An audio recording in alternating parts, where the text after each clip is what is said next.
एक अनमोल रिश्ता। गांव के छोटे से कोने में एक पुराना बरगद का पेड़ था। उसके नीचे हर दिन शाम को रामू काका बैठा करते थे। रामू काका की उम्र 70 साल की थी और उनके जीवन के अनुभवों की कहानियां गांव में मशहूर थी। लोग उन्हें बहुत मानते थे और उनकी हर बात को दिल से सुनते थे। एक दिन गांव में एक छोटा सा लड़का आया जिसे सभी छोटू के नाम से जानते थे। छोटू की उम्र केवल 10 साल की थी। वह अपने माता पिता को खो चुका था। उसे गांव के एक परिवार ने अपनाया था, लेकिन उसके दिल में हमेशा एक खालीपन रहता था। छोटू अक्सर रामू काका के पास बैठता और उनसे कहानियां सुनता। रामू काका की कहानियां दिल को छू लेने वाली थी और छोटू को उनमें अपनी दुनिया मिलती थी। रामू काका ने भी छोटू में अपने बचपन की झलक देखी और उसे अपने बेटे की तरह प्यार करने लगे।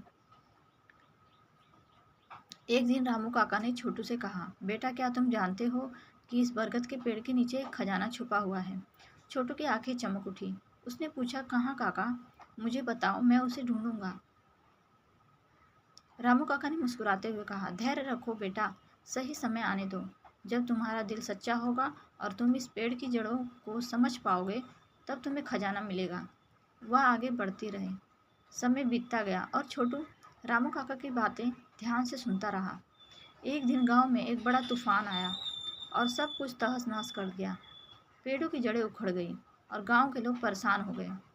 उस तूफान में रामू काका का भी निधन हो गया। एक पत्र था। पत्र में लिखा था, प्रिय छोटू, यह खजाना तुम्हारे लिए है। इसे संभाल कर रखना और इसे सही तरीके से उपयोग करना। याद रखना, असली खजाना दिल की सच्चाई और प्रेम में है। छोटू की आंखों में आंसू आ गए। उसने खजाना गांव के लोगों में बांट दिया और रामू काका की याद में एक छोटा सा स्कूल बनवाया। वह खुद भी शिक्षक बन गया और रामू काका की कहानियां बच्चों को सुनाने लगा। इस तरह रामू काका और छोटू का अनमोल रिश्ता जीवन भर के लिए एक मिसाल बन गया। इस कहानी ने गांव के लोगों को सिखाया कि असली खजाना हमारे दिलों में होता है और सच्चा प्रेम कभी नहीं मरता।